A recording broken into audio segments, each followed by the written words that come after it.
আসসালামু আলাইকুম। সোনারানি কিচেনে আপনাদের অনেক স্বাগত। তো আবারও করব সহজ এক রেসিপি, আশা করি অনেক ভালো লাগবে। এখানে বসিয়ে দিয়েছি কড়াই আর দিয়েছি অল্প একটু সাদা তেল। তেলটা গরম হয়ে গেলে এখানে আমি দুটো ডিম ফাটিয়ে রেখেছি, একটু লবণ আর শুকনো লঙ্কার গুঁড়ো দিয়ে ফেটিয়ে রেখেছি, এর মধ্যে দিয়ে দেব। তো এটা এক পিঠটা ভালো করে হয়ে আসবে, তখন এটাকে পাল্টে দেবো। এখনই এটাকে ঝুড়ি ঝুড়ি করে ফেলবো না, নাহলে কিন্তু ভালোভাবে ভাজা হবে না। তো এবার এটাকে পাল্টে দেবো, আর তারপরে এটাকে আমরা ভেঙে এটাকে ঝুড়ি ঝুড়ি করব। তো ঝুড়ি ঝুড়ি করা হয়ে গেছে, এবার এটাকে আমি তুলে নিচ্ছি।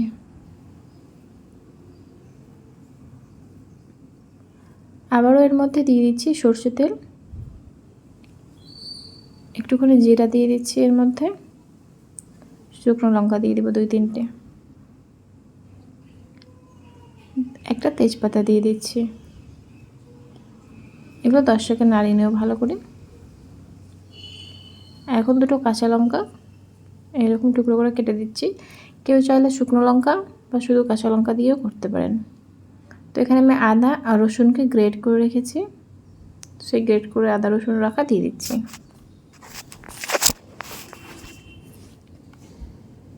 তারপরে এখানে একটা বড় সাইজের পেঁয়াজ নিয়েছি, সেই পেঁয়াজটাকেও দিয়ে দিচ্ছি এর মধ্যে। এবার এটাকে ভালো করে ভেজে নেব।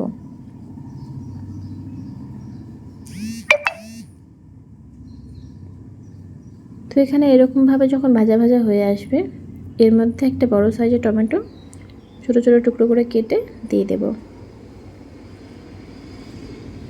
এবার টমেটো দিয়েছি, তো অল্প একটুখানি লবণ দিয়ে দেব, তাহলে টমেটোটা খুব তাড়াতাড়ি সেদ্ধ হয়ে যাবে। আবারও ভালো করে নাড়িয়ে চাড়িয়ে নেব। তারপরে এটাকে একটুখানি 2-3 মিনিটের মতো ঢাকা দিয়ে দেব, তাহলে এটা খুব ভালোভাবে সহজে সিদ্ধ হয়ে যাবে।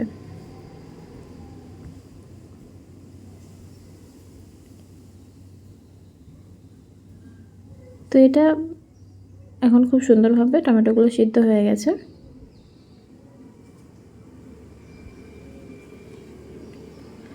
এখন এর মধ্যে আমি মুগ ডাল ধুয়ে দিয়ে দিচ্ছি।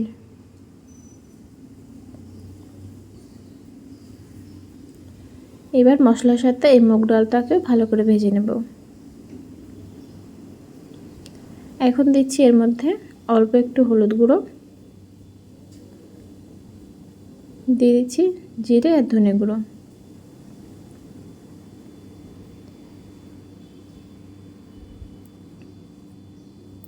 এবার মশলাগুলোর সাথে আবারও ভালো করে ভেজে নেব ডালটা।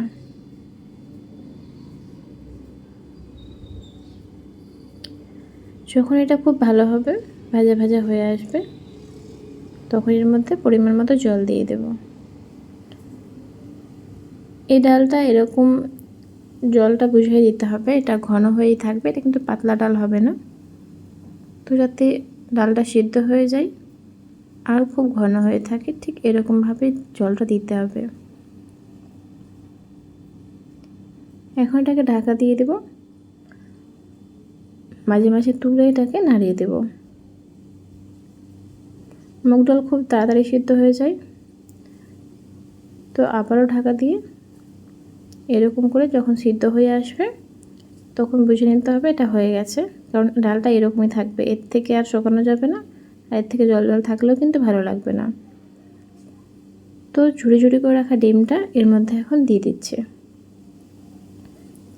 রান্না এখন শেষের দিকে এরকমভাবে ডালটা ঘুটে নিলেই ব্যাস হয়ে গেল আমাদের খুবই সহজভাবে একটা ডালের রেসিপি। আশা করি অনেক ভালো লাগবে।